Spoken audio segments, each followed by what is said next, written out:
What's happening out there? Good morning, everybody. This is Robert Phoenix, broadcasting to you live from the shores of Neptune, apparently. This is an incredibly misty, foggy, dense, atmospheric kind of day. It's very gothic out there today. A heavy mist, a pall has settled over Austin. And perhaps that very same pall has been settling over the Western world since last night when there was, or yesterday afternoon apparently, there was another event that took place in New York City. God, I can't even keep track of them anymore. See what I was talking about yesterday? Chaos, chaos, chaos. We're shopping at Chaos, the 7-Eleven version of it, but it's open 24 hours every single day. Chaos Mart. Just get used to it. Stay limber, stay agile. I'm just kind of taking over from where I left off yesterday about Eris and Chaos. This is Discordia. It's on. It's totally on. So we have yet another event that we have to deal with, or not. But we're going to look at it because that's what we do, right? We're going to get into it. But before I do, I need to finish some business from yesterday, or I think it was yesterday. Talking about the NBA season, which has been incredibly chaotic, and I talked about how the Oklahoma City Thunder had their plane plummet about 30,000 feet. Now, what's interesting is that they had a massive dent in the cone of the plane. Now, I wasn't aware of this. And thank you to Dana, who pointed this out on YouTube, that cone is a radar cone. Hey, you learn something new every day. And I read the comments. And I am very open to admitting what I don't know, which is fairly significant, to be honest with you.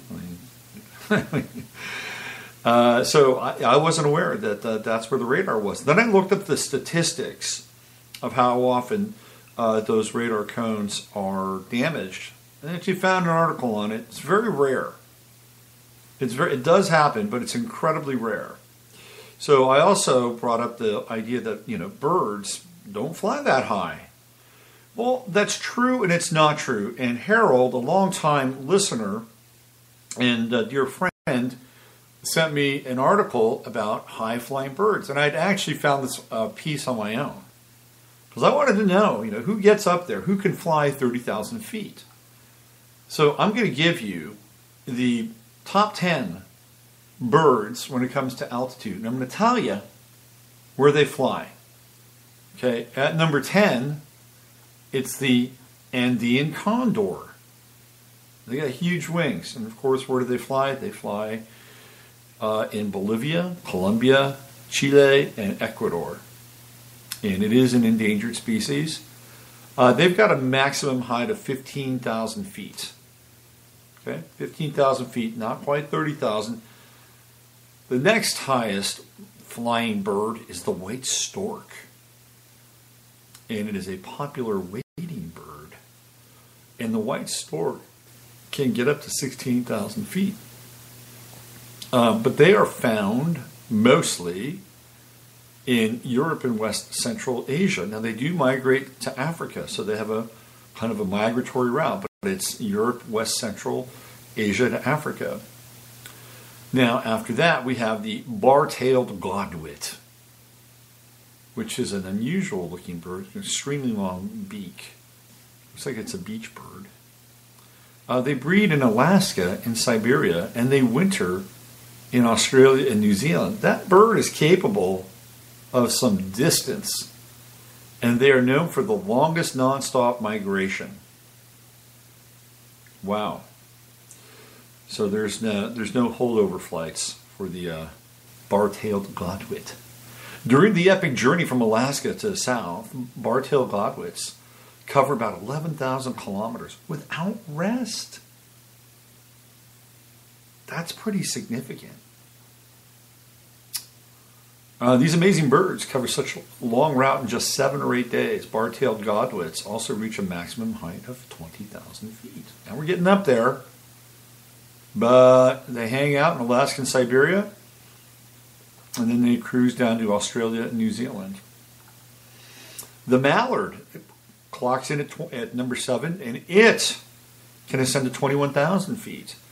The mallard is a migratory wild duck found in North America and Europe. Ding, ding, ding, ding, ding. Okay, here's a North American bird. Mallard ducks are known for their iridescent green head and bright yellow bill. We all know the mallard. I used to go to the Mallard Club in Albany. It was great. It was totally great. I saw some really good artists at the Mallard Club. Then they decided to turn it into a hipster lounge and totally ruined it. Anyway, nothing like going to the Mallard Club in Albany back in the day and having some tequila on a Sunday afternoon. That was a lot of fun. So the mallard, they travel generally at an altitude of 1 to 4,000. That's pretty high.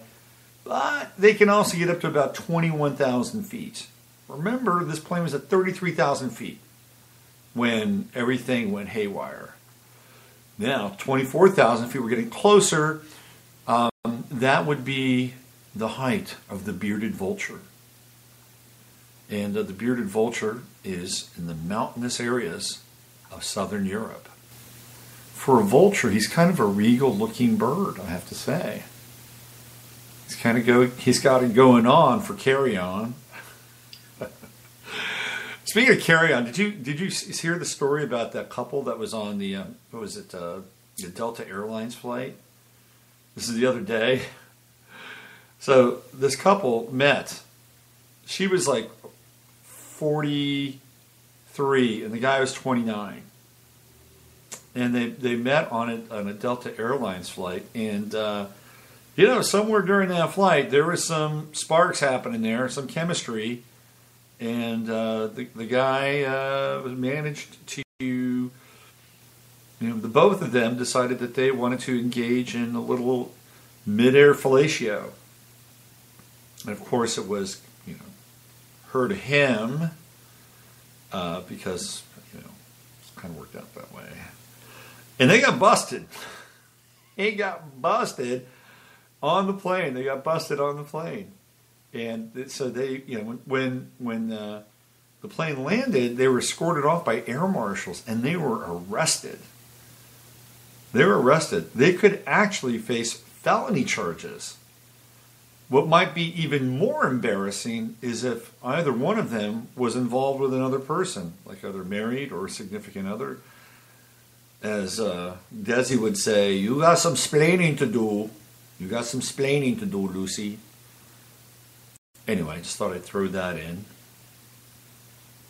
So the bearded vulture, 24,000 feet. Now we climb to 26,500, and is the Alpine Chough.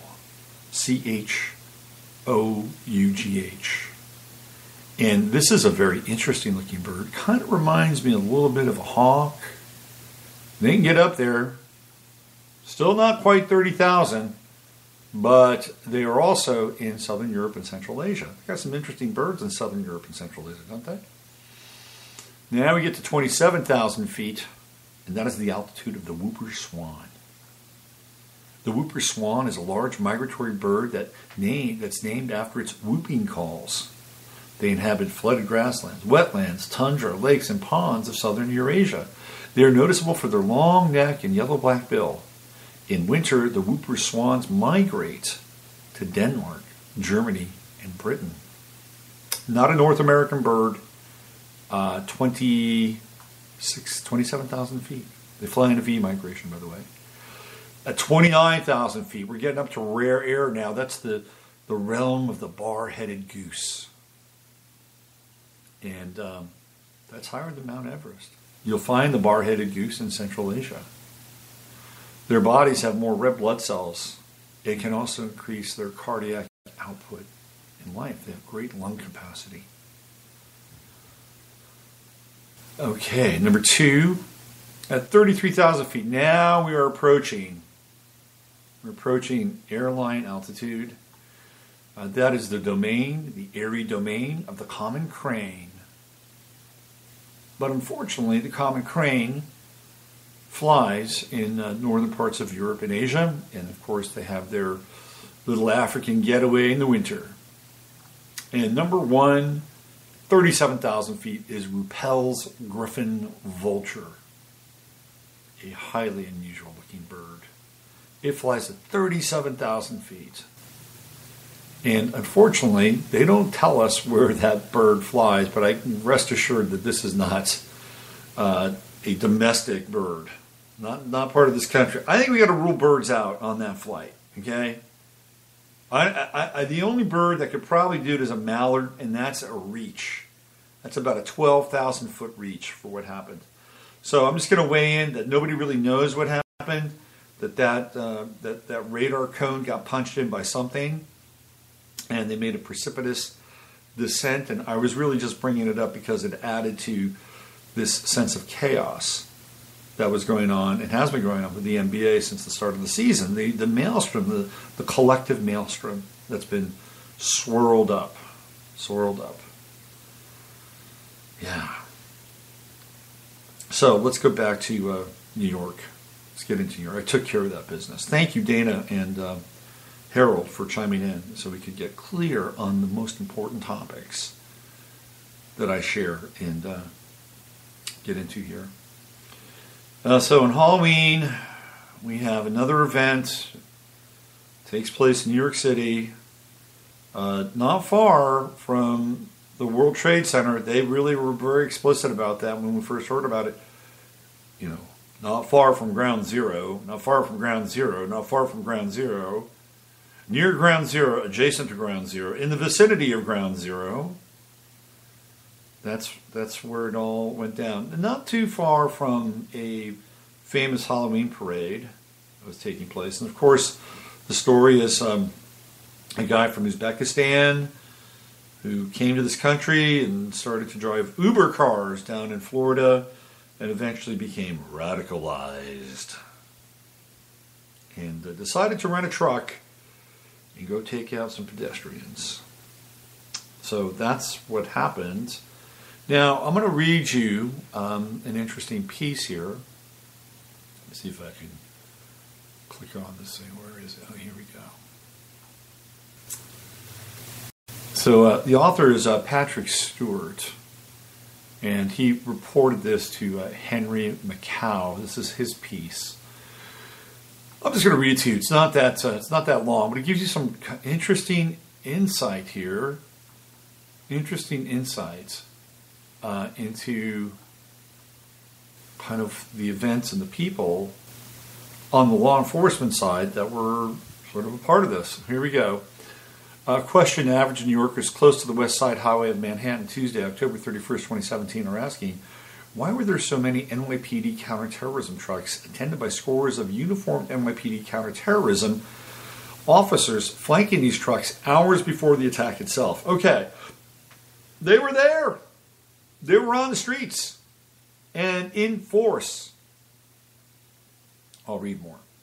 One doesn't have to be inducted into the secret world of the NYPD counterterrorism or the NYC Joint Terrorism Task Force, the JTTF, to know that the NYPD counterterrorism unit is a special ad hoc and only first responder force. That is, no one should either see or hear them unless there was intelligence chatter indicating an imminent terrorist attack or after a terrorist attack actually takes place. You don't just show up for donuts, or they don't show up to help old ladies cross the street. Okay, so why in the hell were they all hanging out in droves today, hours before the attack, in the literal vicinity of where the attack took place? Naysayers stood around and respond. Naysayers turned around and respond that the NYC Halloween parade is a possible terror attack location or other such nonsense. But since when did the simple NYPD officers who are usually called upon during parades of the New York City gatherings get replaced? It is no secret that the leaders of the NYPD counterterrorism units, such as James Waters, Scott Shanley, Daniel McGee, and Chris Zimmerman, have been outed, and there's a link here with the story as drunken, irresponsible, belligerent, alcoholic, pugnacious, and violent bullies. When only a few weeks ago, 6 of them were forced to deplane from a jet with 200 other passengers that was set to travel to Kabul, Afghanistan, for the purpose of training their little brown brothers in Afghanistan. I mean, this gives you an idea as to what is going on here in this country. We have this, it's like a throughway from the United States to places like Afghanistan, Iraq, and Israel. People go over there, they train, they get trained. There's this transom of kind of security and this training, these training exercises that are going on constantly with these groups and these individuals. It's happening all the time. Okay, I'm going to keep reading here. Apparently, they were verbally and physically bullied and intimidated the entire jet crew. There's another link to that, including the pilots, to the point where they were treated like terrorists themselves and a danger to other passengers and the crew itself. These are counterterrorism leaders who literally have been vested with the power of life and death over New York City and the rest of the nation. Masses. Okay. Then they get in, the author gets into this relationship with the Muslim Brotherhood and Freemasonry. I'll read on. The Muslim Brotherhood, but we must also discuss the 800-pound gorilla in the room, the Muslim Illuminati, or the Muslim Brotherhood, which was founded by 33rd-degree Mason Hassan al-Banna. From this Muslim Brotherhood, all virulent strains of Islamic fundamentalist terrorism was spawned. Al-Qaeda, al-Nusra, Wahhabism, ISIS, Daesh, whatever else you want to call it. In other words, all Islamic terrorism was born of the Illuminati Freemasons with the express purpose of fostering and creating the Hegelian dialectic, or constant and opposing factions, in order to pose one side against another: Christian against Jew, Jew against Muslim, gay against straight, man against woman, black against white, so that each and every one of these different factions would scream out for protection in uniformity in the form of the ultimate Illuminati Freemasonic goal, a new world order with its home base in the Middle East, headquartered in Jerusalem. No longer a home for the Jews who are just being used to settle and clear the land, but to house and home the Illuminati Freemasons when their work is complete. And these periodic senseless violent terrorist attacks in all major cities throughout the world are for the sole purpose of further clamping down on people's civil liberties, human rights, and developing them all the firm grasp and control of the Illuminati Freemasons, with the ability to be taken out whenever they step out of line. Just ask the enforcers who were placed in charge of this gradual task, such as the wonderful moral characters, the people who run and lead the NYPD Counterterrorism Division, already described above. So what this author is saying is, number one, they were there before this happened, hours before it happened. Why didn't they stop it? Question mark. Number two, he's questioning the moral authority, the true moral authority of these guys who run, which sounds, for all intents and purposes, like a rogue division, to be honest with you. He questions their ability to do that based on kind of their behavior and their actions, which have proven to be in the past a little subpar, substandard, to say the least. So I just wanted to give you that to think about. Okay, I had to throw that out there.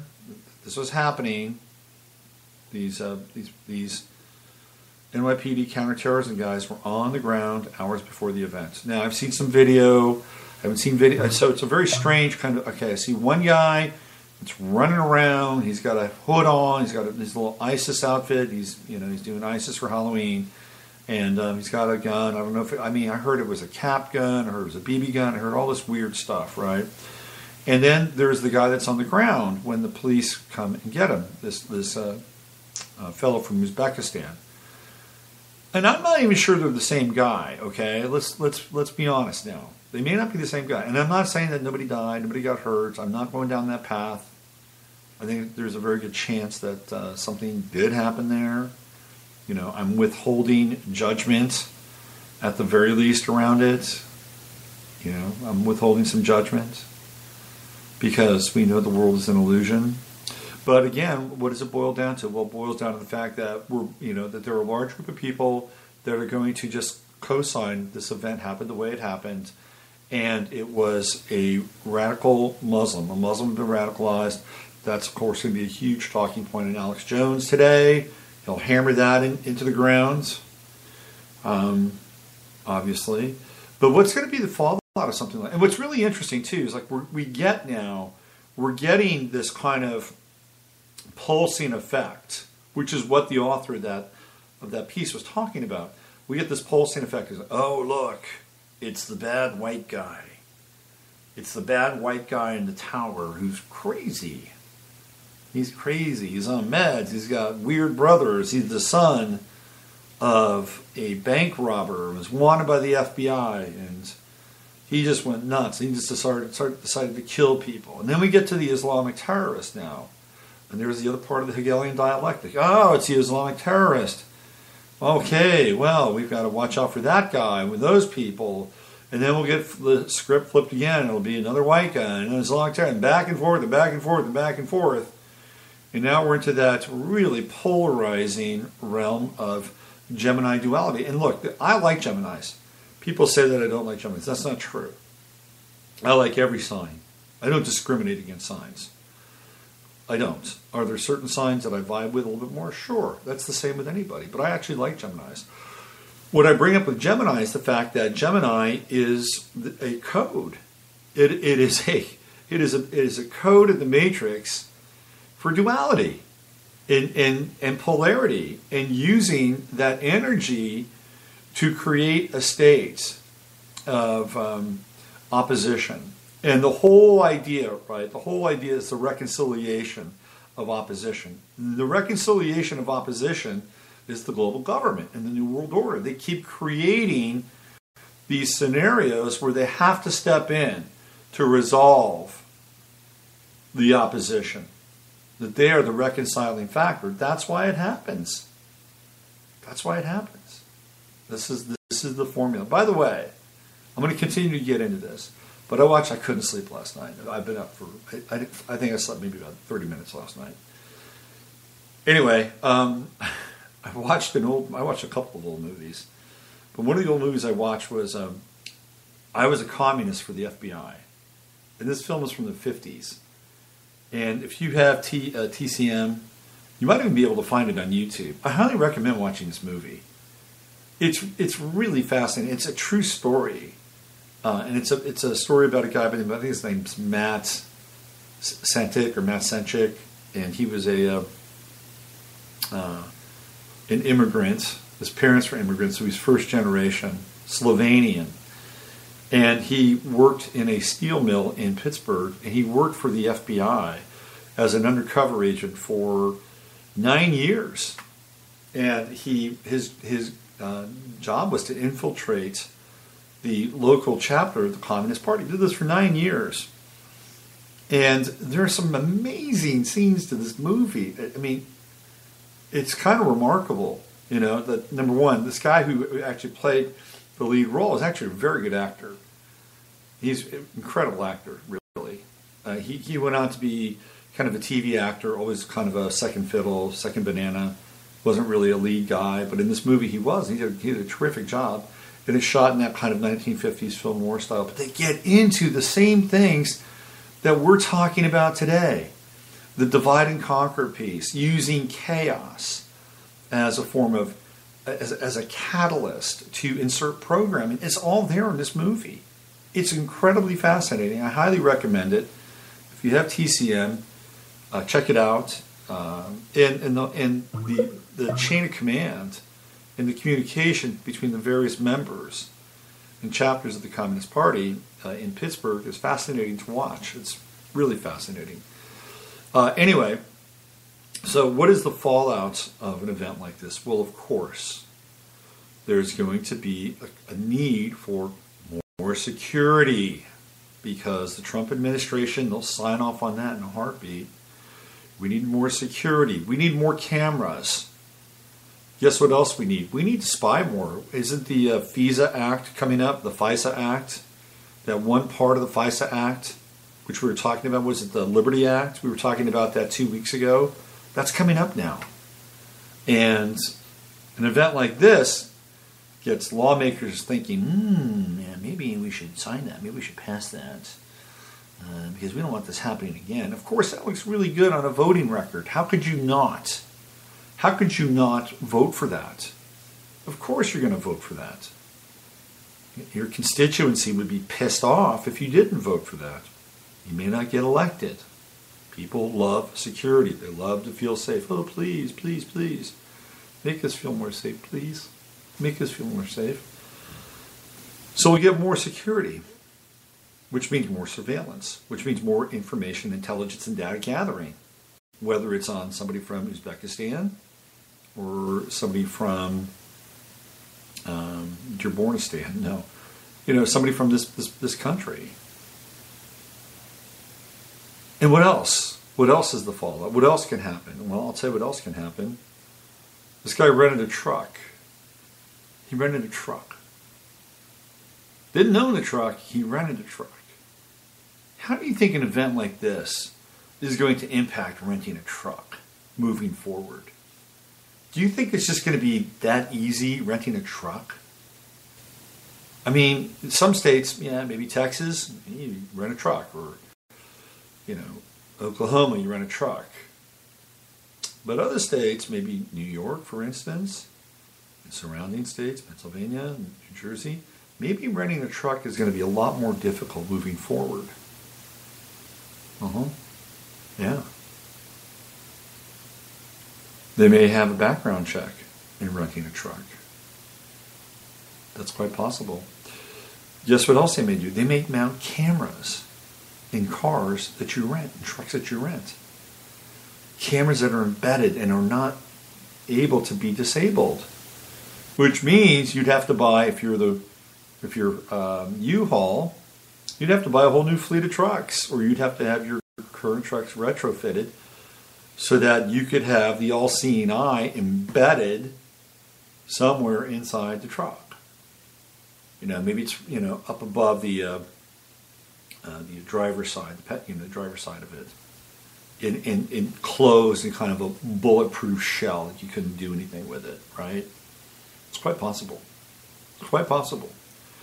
So now, in that realm, in the quote-unquote public-private realm, in a car you're only owning temporarily. Well, you don't even own your real car, to be honest with you. You lease the car from the state that you live in. That's a whole other discussion. But yeah, you could be under surveillance in a rentable vehicle. And guess what? That may extend out to rental cars, and not just U-Haul trucks. Think about that. They just may pass a bill where you're going to have these things, because cars and trucks have been weaponized.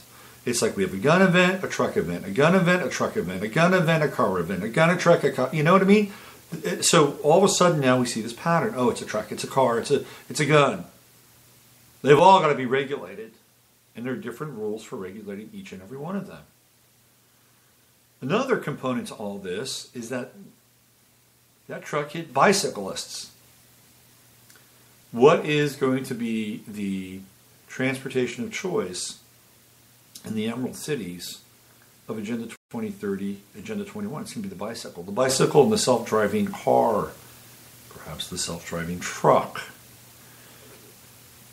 So we need, guess what? Less cars and less trucks in cities, more bicycles. Therefore, we will have less opportunities for aggression and acts of terror. Let's just ban cars from cities in general to make them safe again. You see how this can all just spin in a certain direction? Yeah, absolutely. So here we are. It's the 1st of November, and we're now dealing with this new thing, and people will be talking about it, and it'll go down the 24-hour news cycle. It'll be gone probably by Monday. We'll be on to the next thing. But you'll see some things happen. That Liberty Act, I think that's going to be rushed through, and that'll be rubber stamped. I mean, it's just like in the Olympics in 1996 when they had the shooting at the Olympic Village. It was the bomb at the Olympic Village. And Richard Jewell came in, and he was a hero. Richard Jewell kept a lot more people from getting hurt and even dying. And he was hung out to dry and persecuted, and he was a scapegoat. I've told the story before. I was like, I was maybe probably about 50 yards away from that event, in about 20 minutes before it happened. I was in Atlanta reading tarot cards, and for about a week I was hanging out down by the House of Blues, which was right across from the Olympic Village. And it was a great time. It was such a great time. I mean, Atlanta was humming, and the Olympics were reaching this fever pitch. It was incredible. And I remember that Friday doing extremely well. You know, from an energetic standpoint, from a connecting with people standpoint, from a money standpoint. You know, I remember back then, like $100 day, which was, you know, not impossible at all with the right place. I had to work my butt off for it. But $100 day that was a good day. I remember that day plus that night. I think I'd made $200, a little over $200. And again, it was all about the energy. The energy was really, really high. So I'm thinking, okay, I want to shut it down. I take off, and I did. I split. I took off, and I went back to my van and put my dog back in the van. My dog traveled with me back then. Put him in the van, and I went to a bar to have a little celebration beer, and all of a sudden the TV's on, and it's like Munich 1972 all over again. It's like, what the hell's going on here? And it was just happened. Like I left that scene by the House of Blues, and about 20 minutes before it all went down. And I'm glad I did. It would have been weird energy to get caught up in. Very weird energy. And then I left. I left Atlanta the next day. It was a dark day. The weather was dark. I filled up my van, and I drove all the way to Savannah, because people said that was a good place to go. You had to go to Savannah. That's a whole other story. But what happened after that is that they passed the anti-terrorism bill. You see, they have these events that take place, and then when they take place, they piggyback on that, and they catapult them. It's like a slingshot, and they pass legislation. So keep your eye on the Liberty Act. And if it gets passed here pretty quickly, it's all going to be due to the fact that they need to be able to grab tranches of data from people. And also begin to think about and look around at how our mobility and our ability to be social inside of cities and to be able to rent things as autonomous as a rental car, rental truck, that might change very, very quickly. Very, very quickly. People are going to say, well, why didn't they do a background check on the guy that rented that truck? You might have to pass a background check to rent a truck. I'm not kidding you. I'm not kidding you. You may be denied the rental of a truck. It could happen. It could totally happen. And states now are tied into a national database. And if you have something going on that you have a conflict with in your state, and you go to another state, which is connected in through a federal database, they may say, look, you got an issue back where you live. We can't rent this truck to you. I mean, this is information. People will sell this information. It's a business model too, right? It's a business model. You create, this goes back to this place that I went to in Fredericksburg, this place called Bugs. And I went there to get a drink and watch some football. And the woman says, well, may I see your license?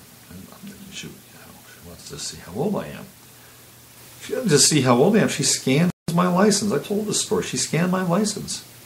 Scanned it. Like, what is that all about? Well, we just want to make sure that, you're okay. We have a lot of, rough trade. And a lot of the local guys here are getting a little out of control. And if you show up in the database and we see that you need to leave your knife outside, we remind you about that. I was like, really? That's bizarre. Well, I'll tell you how well it works. Let me tell you how well their system works.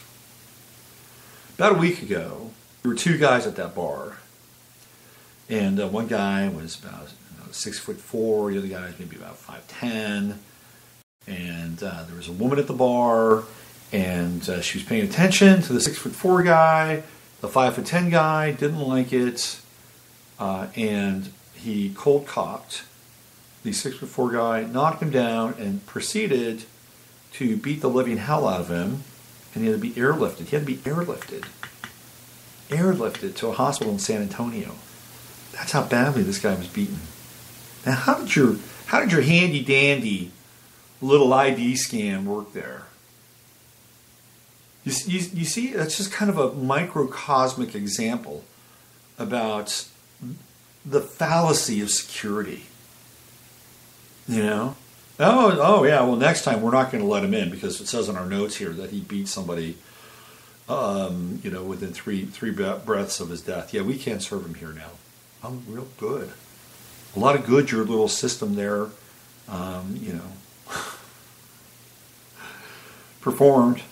Now, apparently the guy that did the beating part was new to town. Hey, the new to town guy. Keep your eye on what's going to happen with systems and measures of control around things like the truck. The truck driving. Hey, why do we need drivers?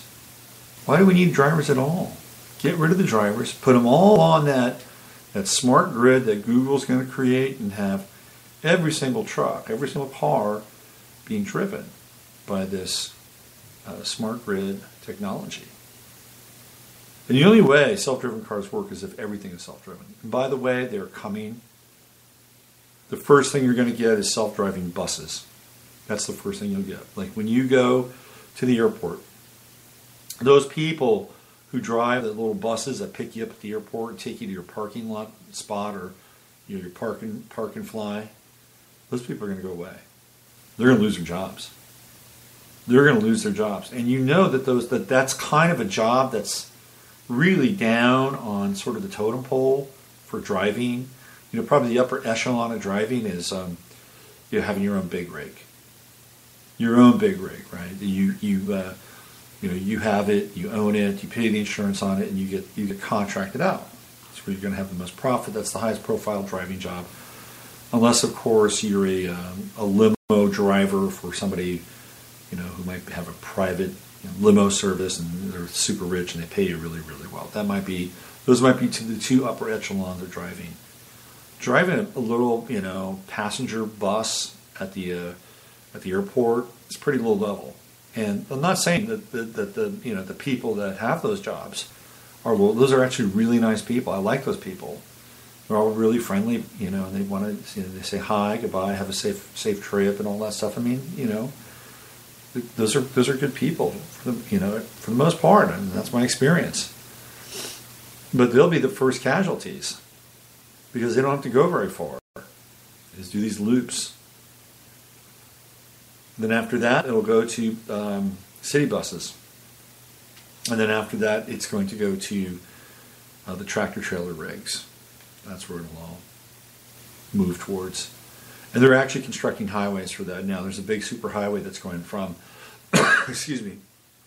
Mexico to Alaska. Yes, that super corridor highway that they were going to run through Texas for the NAU. Well, they're not running through Texas. They just moved it further west, and it will go through Arizona, and probably parts of Colorado or Utah, straight up through Wyoming, Idaho, and right up into Canada. From Mexico to Canada, and the driverless trucks will be on that highway. They'll be on that highway. How about that? So that's the fallout from yesterday. Another little piece of chaos that we can gnaw on. Can't wait to hear what President Trump has to say about this. Oh, and in the meantime, the thing with Kevin Spacey is getting completely out of control. I mean, my God. You're going to start to see some really sordid material come out of that world. really, really sordid stuff. It's the time. It's the time of reckoning. The reckoning is due. But don't be, play with the chaos, surf the chaos. You're in the mavericks of life. It's okay. You know what happens? Sometimes those guys, mavericks, they get taken down by waves. Yeah, big waves. Guess what? They come back up. But what sometimes, not all the time, Mark Fu didn't come right back up, unfortunately. But, they do. Sometimes they do. But the thing is, like, once you know how to do it, you got to just stay on the darn wave. Okay? Just stay on the darn wave.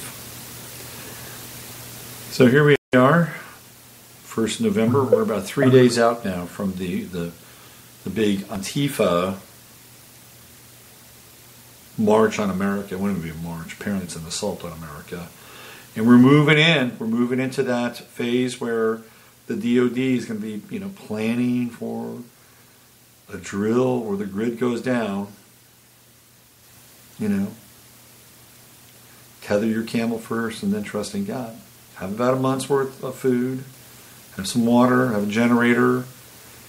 Have a full tank of gas in your vehicle. Have your bug out bag ready just in case. Hey, you just got to have it just in case. Better to have that stuff than not have it. I mean, you saw people down in Florida not have things. And what happens? They're all running to the store at the last moment. Running to get water. Running to get a generator. You should already have that stuff. This is just a friendly reminder. Okay.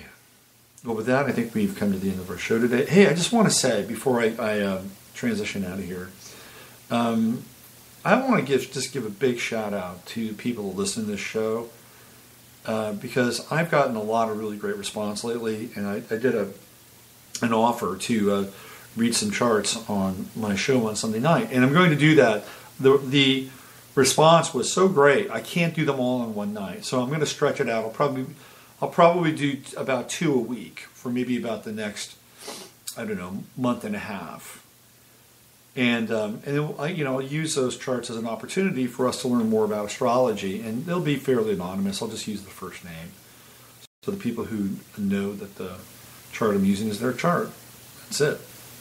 So that's how that's going to work. So thank you for the response around all that, and just thank you in general for the kind words about sort of the material here on Sunday night and the website, and what I do with Steve and Chris at the end of the month. And by the way, we're going to solve that audio issue. It was pretty good, the last couple times, but for whatever reason, it wasn't as good this time. I'm moving to another platform to actually record the audio, which I think will be quite helpful. And by the way, I just also want to give a shout out to Randy Moggins and Emily. They have a Patreon deal going on over on their website, their YouTube page, Off Planet Radio, and they're doing these Patreon chats where if you donate, you can participate in kind of a group forum where you talk about things. And Emily said that they ran the first one, and she said it was tremendous. So I love those guys, and I just want to give a shout out to them and support them as well. And I'll be on there once more, or again, after the first of the year. We'll be doing a forecast for 2018, an astrological forecast for 2018. And I'm going to get into it this year. I'm going to get into predictions. I used to do predictions. I talk about trends, and I talk about energies, for these quarterly forecasts. But I'm going to get into predictive mode. I'm going to put my Nostradamus cap on after the first of the year. Okay, that's about it. Thank you once again for listening today. I'm Robert Phoenix. You have been listening to the Wednesday version of 15 Minutes of Flame. And stay sane out there, Take a deep breath. Take a deep breath and just remember who you are, who you've always been. You're a spiritual being having a human experience. Use your head to discern what's real, your heart to step in what's possible. I'll see you tomorrow.